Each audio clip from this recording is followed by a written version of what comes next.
Hey readers, welcome back to Reads with Green Bee, with me, your guest reader, Douglas H.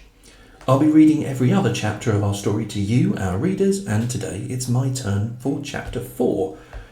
Before I start with today's chapter though, I need to remind our readers that all proceeds, if any, from the reading of Peter Pan will go directly to Great Ormond Street Children's Hospital. Also, a link to their donation page will be posted in the comments section of each chapter. So if you would like to, dear reader, you can donate to them directly. So, today it's time to move on to chapter 4, The Flight. Second to the right and straight on till morning. That, Peter had told Wendy, was the way to the Neverland, but even birds carrying maps and consulting windy corners could not have sighted it with these directions. Peter, you see, just said anything that came into his head. At first his companions trusted him implicitly, and so great were the delights of flying that they wasted time circling around church spires, or any other tall objects on the way that took their fancy. John and Michael raced, Michael getting a start. They recalled with contempt that not long ago they had thought themselves fine fellows for being able to fly around a room. Not long ago, but how long ago? They were flying over the sea before this thought began to disturb Wendy seriously. John thought it was their second sea and their third night. Sometimes it was dark and sometimes light, and now they were very cold and again too warm. Did they really feel hungry at times, or were they merely pretending because Peter had such a jolly new way of feeding them? His way was to pursue birds who had food in their mouths suitable for humans and snatch it from them. Then the birds would follow and snatch it back, and then they would all go chasing each other gaily for miles, parting at last with mutual expressions of goodwill. But Wendy noticed with gentle concern that Peter did not seem to know that this was rather an odd way of getting your bread and butter, not even that there are other ways. Certainly they did not pretend to be sleepy. They were sleepy, and that was a danger, for the moment they popped off, down they fell. The awful thing was that Peter thought this was funny.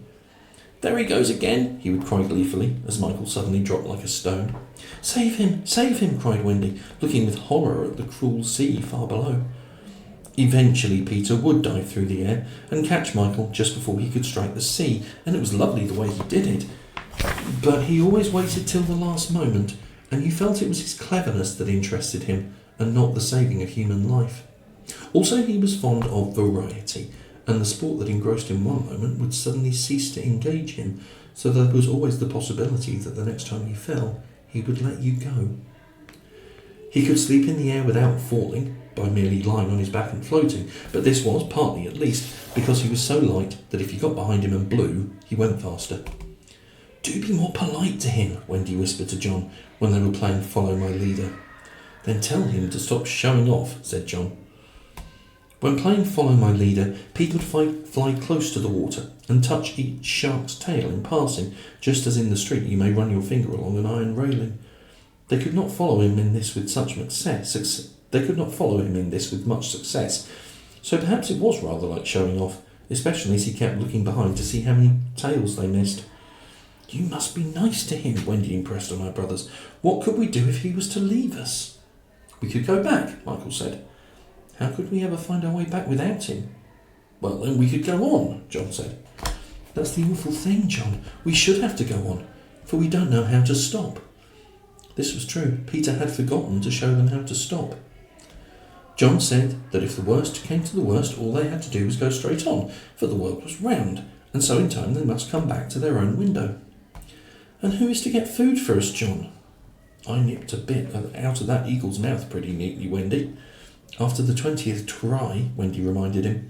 "And even though we became good at picking up food, see how we bump against clouds and things if he's not near to give us a hand." Indeed, they were constantly bumping. They could now fly strongly, though they still kicked far too much. But if they saw a cloud in front of them, the more they tried to avoid it, the more certainly they did bump into it. If Nana had been with them, she would have had a bandage round Michael's forehead by this time. Peter was not with them for the moment, and they felt rather lonely up there by themselves. He could go so much faster than they that he would suddenly shoot out of sight to have some adventure in which they had no share.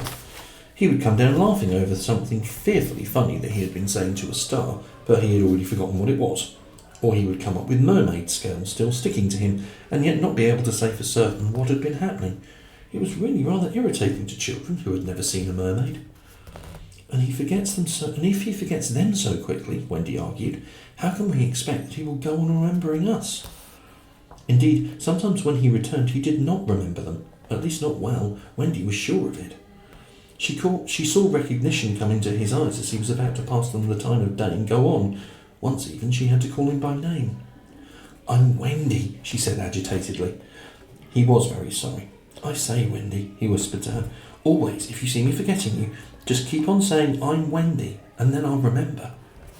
Of course, this was rather unsatisfactory. However, to make amends, he showed them how to lie out flat on a strong wind that was going their way, and this was such a pleasant change that they tried it several times and found that they could sleep thus with security. Indeed, they would have slept longer, but Peter tired quickly of sleeping, and soon he would cry in his captain voice, "We get off here!"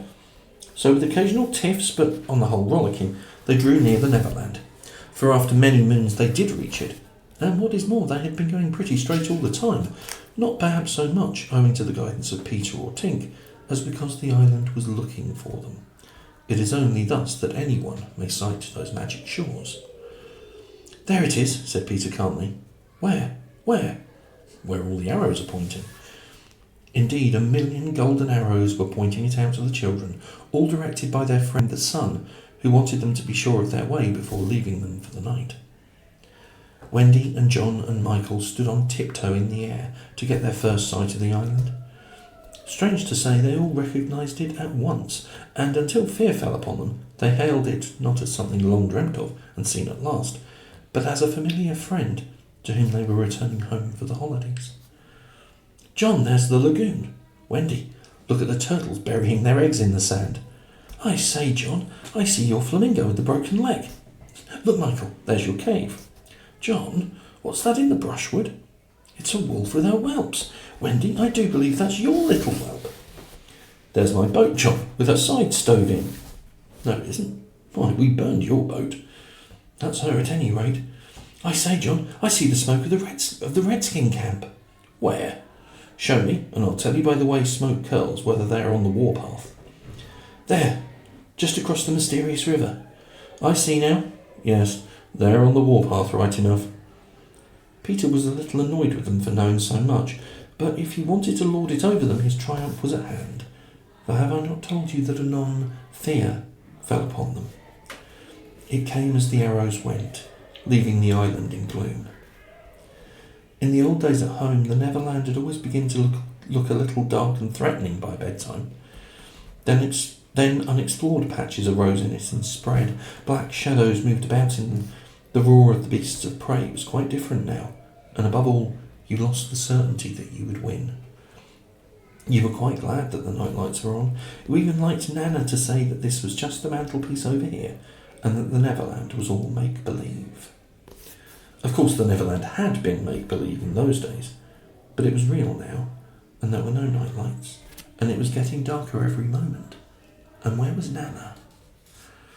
They had been flying apart, but they huddled close to Peter now. His careless manner had gone at last. His eyes were sparkling, and a tingle went through them every time they touched his body. They were now over the fearsome island, flying so low that sometimes a tree grazed their feet. Nothing horrid was visible in the air, yet their progress had become slow and laboured, exactly as if they were pushing their way through hostile forces. Sometimes they hung in the air until Peter had beaten on it with his fists. "They don't want us to land," he explained. "Who are they?" Wendy whispered, shuddering. But he could not or would not say. Tinker Bell had been asleep on his shoulder, but now he wakened her and set her on in front.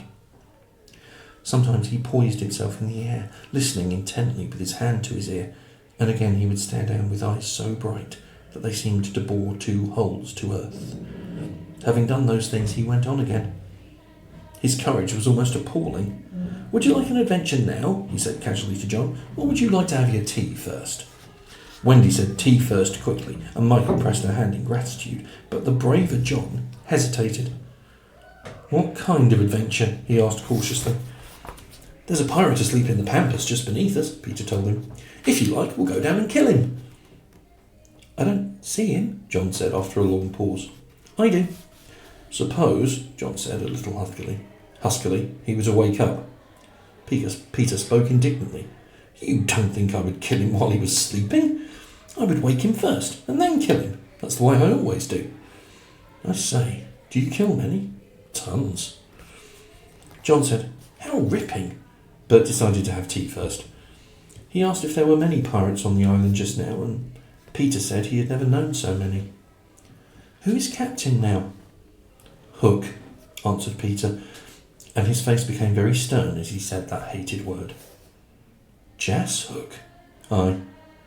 Then indeed Michael began to cry, and even John could speak in gulps only, for they knew Hook's reputation. He was Blackbeard's boatswain, John said, whispered huskily. He is the worst of them all. He is the only man of whom Barbecue was afraid. That's him, said Peter. What is he like? What is he like? Is he big? He is not so big as he was. How do you mean? I cut off a bit of him. You? Yes, me, said Peter sharply. I wasn't meaning to be disrespectful. Oh, all right. But I say, what bit? His right hand.